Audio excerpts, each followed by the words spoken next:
الشیطان الرجیم بسم اللہ الرحمن الرحیم فأزلہما پس پھسلا دیا ان دونوں کو الشیطان و شیطان نے عنہا اس سے فأخرجہما پس ان دونوں کو نکال دیا مما کانا فیہ اس چیز سے کہ جس میں وہ تھے وقلنا اور ہم نے کہا اہبتو اترو بعضکم لبعض تمہارا بعض بعض کے لیے عدو دشمن ہوگا ولکم اور تمہارے لیے فی الارض زمین میں مستقر ٹھکانہ ہے ومتاع اور نفع اٹھانا ہے الی حین ایک وقت تک۔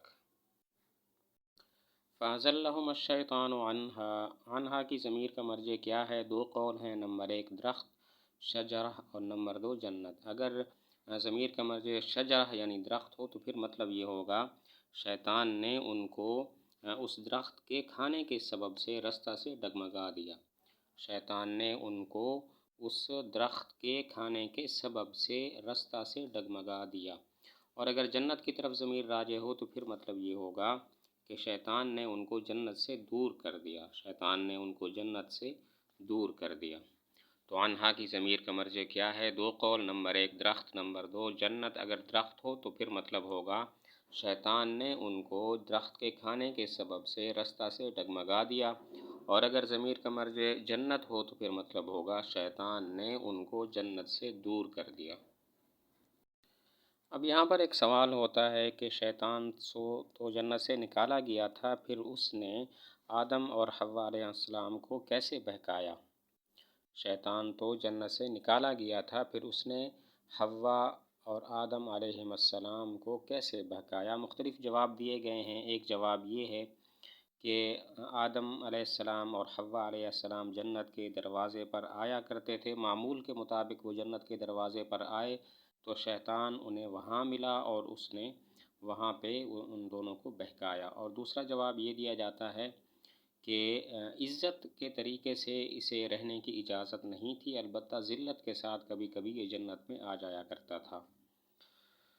پہلا جواب یہ ہے کہ آدم علیہ السلام اور حوا علیہ السلام جنت کے دروازے کی طرف آیا کرتے تھے اپنے معمول کے مطابق۔ ایک دفعہ جب وہ وہاں گئے تو شیطان نے وہاں ان کو بہکایا۔ اور دوسرا جواب دیا جاتا ہے کہ عزت کے طریقے سے شیطان کو جنت میں رہنے کی اجازت نہیں تھی، البتہ ذلت کے ساتھ کبھی وہ آ جایا کرتا تھا، تو اس طریقے سے اس نے ان دونوں کو بہکایا۔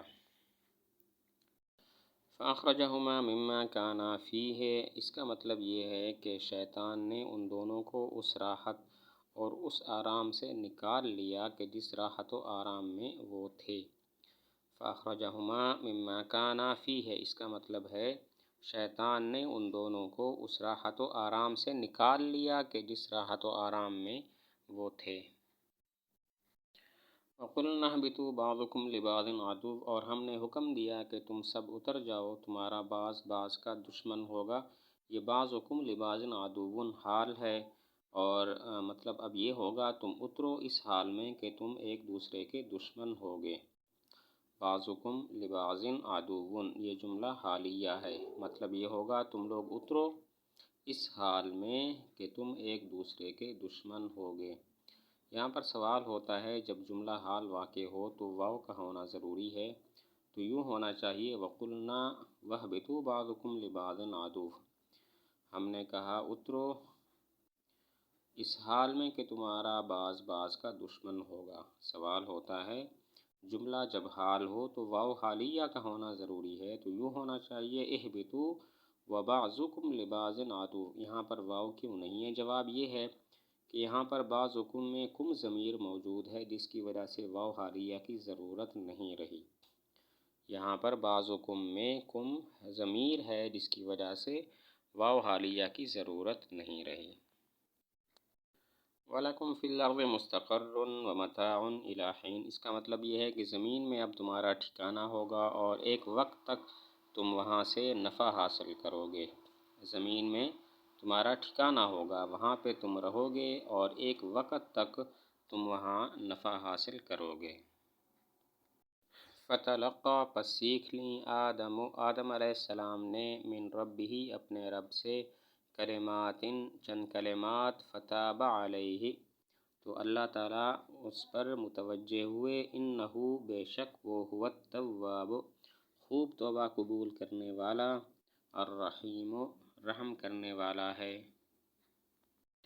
فتلقى آدم من ربه کلمات، آدم علیہ السلام نے اللہ تعالیٰ سے کچھ کلمات سیکھے۔ وہ کلمات کیا ہیں؟ ایک قول یہ ہے کہ وہ کلمات ہیں ربنا ظلمنا انفسنا وإن لم تغفر لنا وترحمنا لنكونن من الخاسرین، اور دوسرا قول یہ ہے کہ وہ کلمات استغفار ہیں۔ وہ کلمات کون سے ہیں جو آدم علیہ السلام نے سیکھے؟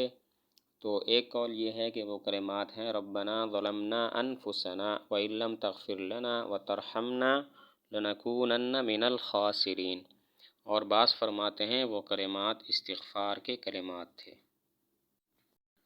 فتاب علیہ، تو اللہ تعالیٰ ان پر متوجہ ہوئے، یعنی اللہ تعالیٰ نے آدم علیہ السلام کی توبہ قبول کر لی۔ فتاب علیہ، اللہ تعالیٰ اس پر متوجہ ہوئے، یعنی اللہ تعالیٰ نے آدم علیہ السلام کی توبہ قبول کر لی۔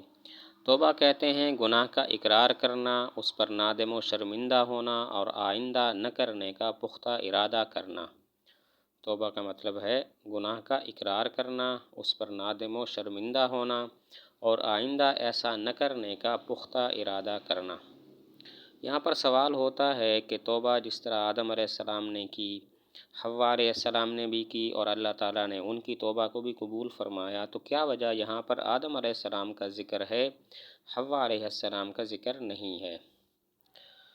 توبہ جس طرح آدم علیہ السلام نے کی، حوا علیہ السلام نے بھی کی، اور ان کی توبہ بھی قبول ہو گئی، تو پھر کیا وجہ کہ یہاں پر تذکرہ صرف آدم علیہ السلام کا ہے؟ جواب یہ ہے کہ حوا علیہ السلام کا تذکرہ یہاں پر تبعاً ہے۔ قرآن مجید میں عورتوں کا ذکر اکثر نہیں ہوتا، وہ مردوں کے تابع ہو کر مذکور ہوتی ہیں۔ یہاں حوا علیہ السلام کا ذکر تبعاً ہے، صراحتاً نہیں ہے، اور قرآن مجید میں عورتوں کا اکثر ذکر نہیں ہوتا، وہ مردوں کے تابع اور ضمن میں مذکور ہوتی ہیں۔ انہو هو التواب الرحیم، بے شک وہ خوب توبہ قبول کرنے والا، رحم کرنے والا ہے۔ توبہ کی نسبت جب بندہ کی طرف کریں تو مطلب ہوتا ہے گناہ سے پھرنا اور باز رہنا، اور اگر اللہ تعالیٰ کی طرف نسبت کریں تو اس کا مطلب ہوتا ہے عذاب دینے سے اعراض کرنا اور مغفرت کی طرف توجہ کرنا۔ توبہ کی نسبت جب بندے کی طرف ہو تو مطلب ہوتا ہے گناہ سے پھرنا اور باز رہنا، اور جب اللہ تعالیٰ کی طرف نسبت ہو تو مطلب ہوتا ہے عذاب دینے سے اعراض کرنا اور مغفرت کی طرف توجہ کرنا۔